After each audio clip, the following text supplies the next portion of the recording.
नमस्कार, मैं हूं नील और आप देख रहे हैं न्यूज बीट टीवी हिंदी। इससे पहले कि हम खबरों की ओर बढ़े, एक नजर डालते हैं आज की सुर्खियों पर। उड़ीसा और पश्चिम बंगाल में दिखाया साइक्लोन ने अपना रौद्र रूप, कई घंटे चला तांडव। चुनिंदा घरेलू उड़ानों को दी सरकार ने मंजूरी, किराया तय। देश भर में कोरोना के मामले बढ़कर हुए 1,12,000, मरने वालों की संख्या पहुंची 3400 के पार।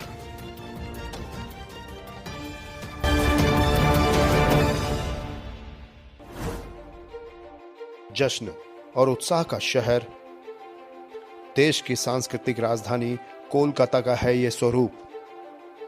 लेकिन इन दिनों शहर की सड़कें सुनसान और वीरान पड़ी हैं। शहर को भी पूरी दुनिया के साथ साथ कोरोना की नजर लग गई है। लेकिन 20 मई का दिन इस शहर के लिए एक और भयावह अनुभव लेकर आ रहा था। 19 मई को बंगाल की खाड़ी से उठा तूफान आखिरकार तटीय इलाकों पर तबाही मचाते हुए ओडिशा के कई राज्यों समेत और बंगाल के कई राज्यों सहित इस खूबसूरत शहर पर भी अपनी कुदृष्टि जमा देता है और देता है दस्तक इस शहर की दहलीज पर। फिर शहर के लोगों को वो दृश्य देखना पड़ता है जिसकी उन्होंने कभी कल्पना भी नहीं की थी। सभी डरे सहमे अपने घर में बैठे हुए थे और धीरे धीरे अम्फान अपनी गति को और तीव्र करते जा रहा था। जिस वक्त शहर में उजाला होता है, उसी वक्त अचानक कोहरा छा जाता है। बादलों के बीच चमकती बिजलियां मानो किसी शैतान के आगमन की ओर इशारा कर रही हो। धीरे धीरे चक्रवात ने रौद्र रूप लेना शुरू किया और दिखाया अपना वो तांडव जिसे पूरे शहर ने डरे सहमी आंखों से देखा।